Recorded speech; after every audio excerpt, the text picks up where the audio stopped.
It's Motley Fool Tech Weekly. I'm Chris Hill here with Evan New and Eric Bleeker. We got to talk Apple. When you look at the latest quarter, it's a little bit of the good, the bad, and the ugly. Well, let's start with the good. What stood out to you? I think one of the good parts was definitely iPhone numbers. I think they definitely beat expectations. Most people were expecting 26, 27 million. They came out with 31. But the important thing on the iPhone side is that most of that growth, almost all of it, is domestically. So international units only went up by like 5%, whereas domestic units went up by 50%. I think the big driver there was T-Mobile. T-Mobile CEO did say that about 30% of their smartphone sales were the iPhone, so there's going to be a spike from adding that carrier. Verizon did better than expected, but not to the point where it's going to drive up the total figure that much. AT&T didn't disclose, which is kind of frustrating, and we'll have to wait and see what happens from Sprint. But overall, the iPhone numbers are pretty good, but I think they need to really do some more internationally. What did you make of the quarter? Yeah, I mean, when we're looking at the good, buybacks, Evan had an article earlier this week, buybacks larger in the past quarter than the Motorola acquisition price, yeah. BlackBerry and Nokia, stunning figures there. And, you talked about the U.S., another really strong area, Japan. We look at iPhone sales, they're not even on the largest carrier there, Docomo, but they are really cleaning up in that market. And Japan's a bit of an idiosyncratic market. Yahoo's still the largest search company there. People don't necessarily use Facebook on social, so companies that aren't necessarily dominating globally can dominate in Japan. They're really executing there. The bad, of course, as we'll get into, would be part of the global picture, iPads, and possibly China. Yeah, what about the bad? Because you look at the numbers coming out of China, and they're just not good. They're not as good as people are expecting nowadays with how well Apple's been doing. I mean, 4.9 billion is not a bad number, but when you're consistently putting up over 8, close to 9, it starts to look a little bit bad. And I did some additional number crunching on the retail side, and the retail stores' average revenue per store fell by over half to about 23 million, which is kind of, sequentially, which is kind of discouraging also. So there's definitely some challenges and some headwinds happening in China that we need to hopefully get over. And I got to end with the ugly, which is the iPad numbers. I mean, are you surprised that the tablet numbers were as sort of anemic to the extent that, 14 million and change is anemic? But again, we're talking about Apple. Did those numbers surprise you? I was definitely negatively surprised because they were weaker than most people were expecting. I think there's a lot of context to it in the sense that there's some channel inventory things happening. Makes it a little bit better, but this was the first year-over-year decline they've ever put up in iPad units ever, which is kind of not a milestone you want to see. But at the same time, I think the iPad product family in general needs some reinvigorating. If you look at the big version, the same design's been in place since early 2011, so just physically it needs to be refreshed so people kind of get something new in their hands. iPad mini, I think a Retina display will do wonders. Whether or not that's delayed until early next year or late this year still remains to be seen, but I think if once they refresh the iPad product lineup, I think that'll boost figures a little bit more because, yeah, this was definitely kind of a weak quarter there. Where do you think we are now when it comes to tablets with respect to Apple? Because it's a more mature market now, just in the wake of Microsoft's latest quarter where they had the write-down of the Surface tablet. So, there's not necessarily a threat there, but where do you think Apple is at this point? They've been so dominant for so long. Can they keep that up? Yeah, I think Steve Ballmer's quote was they built a few too many Surfaces. Thanks, Captain Obvious. And when we look at the tablet growth picture, it is in some ways similar to smartphones in that we're still seeing these fantastic growth numbers, but where the growth is moving is really cheap tablets, and that's just not a place where Apple can play. Hey, you can't compete with $50 tablets with scavenged PC parts, cheap screens, etc. That's not Apple's game. So the key question I think you're going to be looking at in coming quarters is, can they do something to really refresh iPads? Retina display on the iPad mini, we just saw Google come out with Nexus 7. They had to raise the price to $230. That's not because they're trying to get more margins on it. That's not Google's game plan. It's because they had to raise the price to essentially break even on it. If the next iPad mini comes with a Retina display, we could actually see more margin degradation, which will be concerning to investors, let's face it. But the other question we need to look at is, what's the refresh cycle? Because PCs didn't die because everyone took their PCs and threw them away. They just stopped buying new ones, right? The refresh cycle stretched from, 2 to 3 years and kept going until nowadays we're past 4 years. We're hitting that first refresh cycle because you look at the first year in 2010 with iPads, still a smaller install base. In 2011, it really started rocketing. And now we're at that point where people decide whether or not they're going to refresh. The difference in iPad growth rates between people buying an iPad every 2 years versus 3 years versus 4 is absolutely enormous, especially if it's a story that's largely going to play out in the US, Europe, and all these developed markets. So I think when we look at how big the Apple's tablets can get, it will really be a refresh story in the years ahead. Let's go back to China because, and it's not just Apple. We're in the thick of earnings season right now, and so many companies are coming out and talking about the ripple effect of China's economy and the negative ripple effect it is having on their quarter and quarters to come. Where do you think Apple is in China right now? Because one of the thoughts that goes through my head is, for all the talk of, or rumors of Apple going the route of like the $100 phone and that sort of thing, it is such a luxury brand, and I'm wondering if that works against them and is part of their struggles in China right now. I don't think they're ever going to do a $100 phone. It's just not in their DNA to ever really sell devices at break even or cost. I mean, they're always going to look for that upfront margin, upwards of 30 to 40% if they can. And that's just kind of what they've always done, but they rely on other things to convey that value proposition, to earn that premium margin.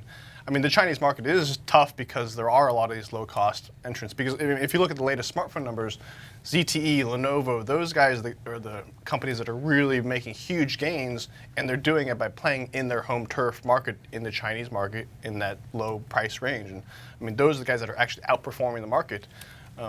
But I mean, Tim Cook did express that there are some macro things holding them back in China. But he was also like, we don't know why Hong Kong did so bad also. So he was just boggled. Like, he admitted that. He's like, we don't know, which isn't really encouraging to hear. But I was just going to say, isn't that a major concern when the CEO of Apple is like, well, I don't know. Like, Hong Kong sales are down 23%. Still not clear why. Which is, whereas on the other hand, he's like, yeah, there are some macro factors. I still think they need to build out more retail stores, because right now they only have 11 retail stores, and retail has always been a key component of their broader strategy in any market. And they're way behind on their retail expansion. I mean, 2 years ago, they said they're going to have like 20 plus stores, and today they have 11. So he keeps saying we're going to double stores within the next 2 years, but they also made that promise 2 years ago. They need to deliver, really expand on the retail side to really kind of grow in those high population areas. Yeah, and I think when we look at Apple in China, you just look at 23% urban market share is what we've seen in statistics, I believe, from Kantar. That's a huge number. And actually, we look at the growth rate smartphones in China. Well, you have to be very specific about how you parse those growth rates, because in many ways, the urban areas are already saturated.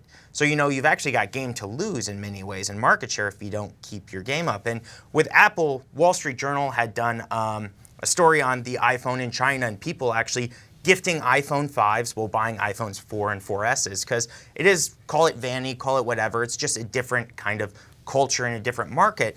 And one area I am concerned about is tough year-over-year comps coming into the holiday season if they come out with an iPhone 5S that's not redesigned, because there's not a higher luxury value to owning the new design. It's not clear you have the new design. So, if people are concerned about China this quarter, well, there's actually something to look not forward to in the holiday quarter, because, hey, if you're not selling a new design, people might not feel inclined to buy the newest product. Evan mentioned Lenovo a moment ago. You look at the latest numbers with regard to market share, and Lenovo and LG really picking up market share. Apple and Samsung sort of stagnant. And I'm wondering if you think again, like we were talking about with the tablets earlier, not that they're going to take off like a rocket and overtake Samsung and Apple, but to what extent are you concerned about sort of the market dominance that they've had? Yeah, and I'll kick it back to Evan for the specific figures, but from a general high level, with Apple, it's going to be falling behind. When you've got explosions of smartphones, they can say we're up 400% in India, but that's a couple 100,000 units in a tens of millions of phone market. So it's a pittance to the overall. It's a drop in the bucket. Where you really want to see them, you almost need to stop focusing so much on overall smartphone market share and focus on areas where they can improve. Are they still maintaining or pushing up in the US? Are they maintaining or pushing up in Japan?